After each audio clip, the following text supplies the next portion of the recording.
A lot going on in the world of sports today, including with your Dallas Cowboys, where we'll get started here as they have cleared up a bunch of cap space. They cleared up $30 million today by restructuring just 2 contracts. And it squashed a rumor that was going out there that I was like, who could even think that Zack Martin might want to retire? But somebody actually said that. I said it's a slow day in March.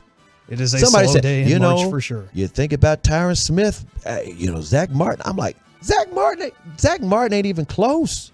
Yeah. Oh, but he's been around a long time. And I know who it was. It was Bobby Belt. Yeah, Bobby Belt, who I love. That's my guy. But he said that after that playoff game, Zack Martin was looking around the field wistfully. He was looking around like, man, it's been a nice ride. And so I went, Bobby, Zack ain't going nowhere. And then it was proven today he ain't going nowhere, at least by the end of his contract. Yeah, so again, a $30 million was shaved off of the salary cap figure for the Dallas Cowboys. $22 million of that coming from Dak Prescott's restructure alone. And to Chris's point, that ensures that the future Hall of Famer Zack Martin will be returning to the Dallas Cowboys offensive line this coming season. And yeah, it would be kind of weird to think about him retiring when he was just an all-pro last season. And, injuries the previous year were kind of a concern, but this year he was relatively healthy. So no reason for the future Hall of Famer to step back. And I don't think that we were doing these crazy stats last night. Reg and I, we were talking about some of the craziest stats in sports. Zack Martin has only got like 2 holding penalties his whole career. Connor Williams had that each game when he was here. I'm just saying, and I like Connor Williams, Grapevine's own UT Hookem, but he's down there in Miami playing center. And I'm not saying he belongs at center, but he was too light in the butt to be a left guard. At the same time, we mentioned Zack Martin being healthy and the rest of the line, having all these injuries. I think he might be the only one you can pencil in to be right where he's supposed to be. Even Biotish had some concerns with his injuries and the fact that, is he up to speed or not or what? All these other guys, you don't know who they're going to line up next year, do you? You don't know if Tyler Smith is going to be where he's supposed to be. You don't know if Tyron Smith's going to be where he's supposed to be. You don't even know if Connor McGovern's going to be signed into his deal. You have no idea, except Zack Martin will be right where he's supposed to be at right guard, headed for the Hall of Fame. And he's your anchor point on that offensive line now that the questions have just kept piling up around Tyron Smith, even though we saw reports this week that it looks like they will be working on some sort of resolution to his cap figure to keep him in town this season. Zack Martin has become that anchor. As you mentioned, with other injuries, Tyler Smith, it doesn't seem like the team knows where they want him right now until Tyron Smith is gone. So there's question marks, and Zack Martin is not one of them. One of the reasons why they don't know where he's going to be is because they don't know how quick Terrence Steele's coming back. Terrence Steele is not a swing tackle. He is a right tackle. But guess what? Guess what, though? Tyron Smith played right tackle when he got healthy at the end of the season last year. He played it very well right next to Zach Thomas. I'm not saying that he's going to anchor that thing down. Everybody knows Tyron Smith doesn't play 17 games a season anymore. He's not going to do that. But nobody knows for sure if Terrence Steele is going to be back from his knee injury, the start of the season. It might take him a little while. Chase Young, the defensive end for the Washington football team / Commanders, it took him a while. And I'm not saying it's the same injury, but those are big boys. And it takes a little bit for them to get healthy. So I think Tyron Smith is going to be somewhere. He could almost be like a Jason Peters, where you just slide him in. Now, if Terrence Steele is healthy and Tyler Smith is already playing well the first month of the season, just leave it alone. Just leave it alone. What do you think? Yeah. Do you think Tyler Smith is a left guard? See, it's tough because you have a guy that has cemented a Hall of Fame career at the left tackle position, and Tyler Smith, I'm still of the belief that keeping him on the inside kind of eliminates some of the bad of Tyler Smith. So I you do mean the like long arm holds. Yeah, so a lot of the mistakes I feel like do get cleared up, or at least harder to see when he's, got a lot of bodies around him. But I do think that the best plan to go forward, because he did play pretty well, all things considered last year in the absence of Tyron Smith at the left tackle position. I think that's your plan in the future. I think you're just hoping to get maybe 1.5 more years out of Tyron, and then you can start making those decisions later on. So the Cowboys are putting themselves in good position by making those moves today. Now, you didn't mention the other guy. We've been talking about Zack Martin. What's the other big name that they restructured? Today, they restructured Dak Prescott as well. Ding. Yeah, so we were saving the best for last. Yeah, and the moves together, had they not made them, they would have been around $15 million over the cap, and I believe the day is next Wednesday. They have that day until they get in trouble for being over the salary cap. So making those moves early, making those moves often is kind of what the Cowboys do around this time of the year. And with the quarterback, a conversation that has come up because of this is really two questions. One, is the extension coming this offseason? And two, how long does that mean Dak Prescott is going to be here? Because you push those cap figures further and further back. So I heard the conversation on the KNC Masterpiece today. You could see him here until 2026, 2027, maybe even 2028, because the way they have structured those void years, and then the inevitable, what it feels like, extension that's coming here. As Stephen Jones, he would like to see it happen overnight.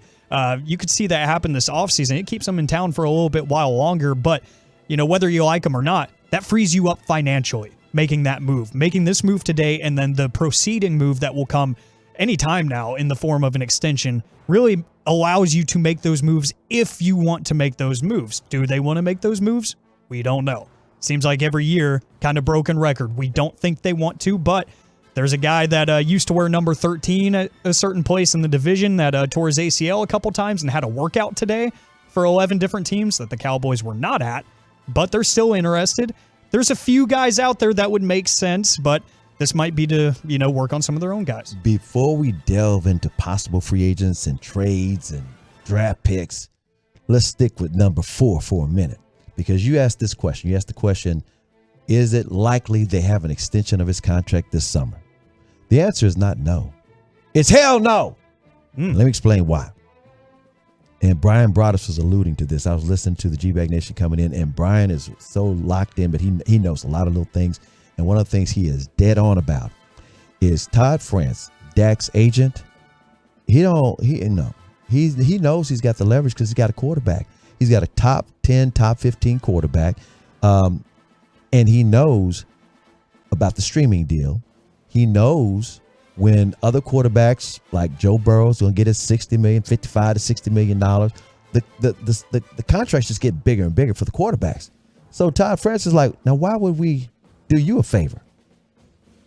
Because guess what? You didn't do anything for Dak Prescott when he was a rookie. You didn't try to do anything for his deal. And then when his contract was about to expire, we tried to get something done with you, and you didn't want to do it. Franchise tag. Todd France has all the leverage in the world, and he don't play. And why he don't play, he's not going to do the Cowboys favors because he knows they can say, well, we're trying to add pieces around Dak. And Todd will say, and the salary cap keeps going up. See, this is the cheat code for people who like to team build, because team building is a sport. The cheat code is learn everything you can about the salary cap, how often it'll go up, and what it means with the deal with the NFL's Player Association, because they get 48.7% every year. You have to spend that money. So if you understand the TV money, then you know what the agents are thinking. Or you could be like me and Broaddus and talk to the agents and know that they have certain leverage. And here's another little nugget for you. You know who's going to get the biggest contract in Dallas Cowboys history? It's not going to be Dak Prescott. Who's it going to be? It's going to be one Micah Parsons. And do you know the name of the agent who represents him? Yeah, he just so happened to get a record-breaking deal and an anomaly of a deal for Deshaun Watson. His name is David Mulligetta. And David Mulligetta is partners in the agency with Todd France. Yes, he learned what to do with Todd France.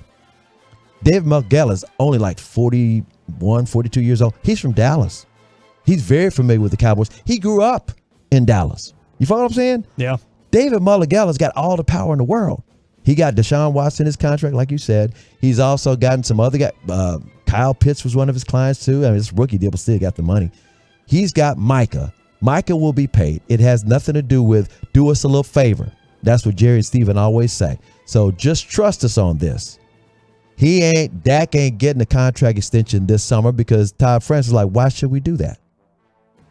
And again, let me tell you another reason why for those people, hey, Dak should want to, help the Cowboys out so he gets some talent around him. Let me tell you the answer to that question. Back when he was on his rookie deal, the same Dallas Cowboys decided to go wide receiver by committee. They didn't spend a dime.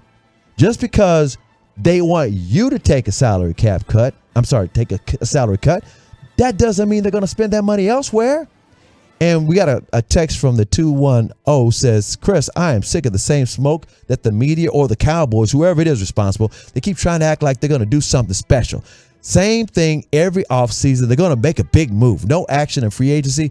We like our guys. That's what they always say. Those morons will never get a ring. They're just so bad at this. Here's what you need to know about the Cowboys, and the two guys you're talking about is probably Steven and Jerry. This is your hint. When they said last summer, we're a draft and development team, that lets you know they don't play the first week of free agency. They're not going to sign anybody big. You can hear the rumors. You can hear that Bobby Wagner would love to come to Cowboys. They ain't paying nobody any money. They're draft and development. If they don't draft them and develop them, at least the rookie deal, they're not chasing after nobody. It has nothing to do with the salary cap. That's their philosophy. What I don't like about their philosophy is they won't use all the weapons at their disposal. You should use the draft, you should use trade, and you should use free agency. Instead, they're going to put 90% of it into the draft, and they're going to fringe sign free agents. Anybody that doesn't cost too much, maybe in the summertime just for a season start. I hate that, but that's what they do. So don't ever get your hopes up that they're going after some guy. Even if it's OBJ, because you mentioned OBJ, the price would have to be right, even though Jerry's going to make that call. Brian was very astute talking about how they're going to give Jerry one. Not if it's the highest bid, because even Jerry won't touch that. And I think ask Randy Gregory. I think the point that you were making with the draft and development thing is interesting because it also points to the next area of focus where that money could be going. And it's the fact that they like to draft and develop, but they also like to keep those guys that they develop. They like to keep their own. They except for guys in the secondary. If they give Diggs the money the first time ever. But they proved that with Tony Pollard by putting the franchise tag on him. They said, that's our guy. We watched him grow. Mm-hmm. We watched him thrive. We know he can do it here. He's done it before. He'll do it again. Franchise tag. So could this money be for guys like Leighton Vander Esch? Could this money be used for guys like, going against what you just said, Donovan Wilson, who is a free agent? And so see, that's what they need to do. He led the team in tackles. He tackles like Darren Woodson. He's not Darren Woodson, but he's the best thing they've had as far as tackling, slobber knocking, and he also picks. And he's also the big nickel package safety that plays. Normally in a nickel package, you have like a smaller guy in the slot. He's a big nickel. Stop looking at me like that. I said it. He is. And Larry looking over here too. Yeah, Tolos, y'all know what I'm saying. You know what I'm saying? I think the other difficult thing there too is that he wasn't even a starting safety for you this season. So I think that might be an argument that is readily available for the Cowboys front office to say that. And the agents are saying, look what he did. He still led the team in tackles. Yeah, and his play style, as you mentioned, is not very health friendly. No. And you know that Jerry Jones preaches it time and time again. Availability is the best ability. You saw Donovan Wilson get hurt a few times this year because he is literally a heat-seeking missile. He throws his body at other people without thinking of any consequence of his own. And that's great on the football field, and it's great in theory, but when he gets hurt, when he goes down, that might not be a guy that you want to pay market value if you're the front office, and that's why I think Leighton Vander Esch would probably be the way they point. Now, you say that, even though he doesn't play like a heat-seeking missile, Leighton Vander Esch is always hurt. He even got hurt at the end of last season. It didn't hurt the team. Had that stinger. And I feel bad for the guy because I like the Wolf Hunter. But he always gets hurt. Just look it up. So if that's your logic, and I'm not saying you personally, I'm talking about the Cowboys front office, you got a coin flip then.